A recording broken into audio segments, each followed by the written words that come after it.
Dinaigdig na kampanya laban sa iligal at droga at paglaban sa korupsyon sa bansa. Ilan lamang yan sa mga subelyo sa matigas at matapang na imahe ng ating bagong Pangulong Rodrigo Roa Duterte. Ngunit, alam niyo bang sa kabila nito ay may malambot na puso ang ating pinuno, lalo na sa mga batang may sakit? Patunay riyan na magsuporta ng punong ehekutibo sa isang charity na malapit sa kanyang puso. Silipin natin yan sa report ni Sweden Velado. Mula nang opisyal na maupo sa pwesto bilang Pangulo si Rodrigo Duterte, kabi-kabila ang ulat ng mga pagpaslang sa mga taong sangkot sa droga. Tuloy isang tigasing imahe ang nabubuo sa isipan ng ilan. Lingid sa kanilang kaalaman, malambot ang puso ng ating Pangulo, lalo na sa mga batang may sakit na kanser.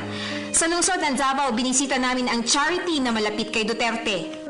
Ang House of Hope, this is a transient home para sa mga bata na may cancer. So ito yung nagsisilbing bahay nila if they are on outpatient treatment. Libre po ang stay dito sa House of Hope. Taong 2007 nang simulan ang House of Hope sa tulong ni Digong na nooy alkalde pa lamang ng lungsod. We inaugurated this in 2007.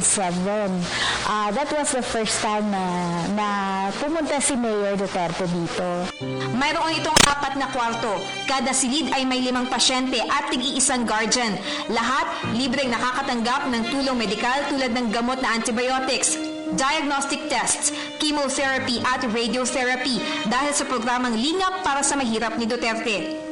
Simula 2007 hanggang 2014, walang mintis sa pagdalo sa Survivors Day si Duterte o Tatay Digong para sa mga batang pasyente. Dumalang lang umano ang kanyang pagdalaw nang maging abala sa pangangampanya. He chose to stay away from us kasi nga naman ayaw din naman niya na siguro iisipin ng mga tao na ginagamit niya ang presence niya dito.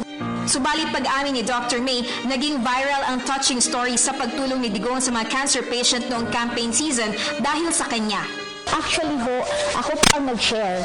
Wala ko siyang kinalaman kasi for me, it's very, very important that people see this side of him. Kasi hindi siya nagpapacover sa media.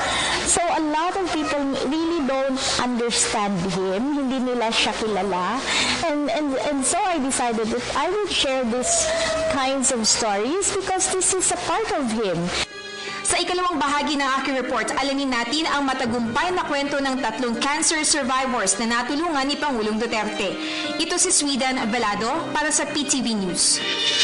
Hi, ako si Ria Fernandez. Mag-subscribe na sa PTV YouTube channel. I-click lang ang subscribe button.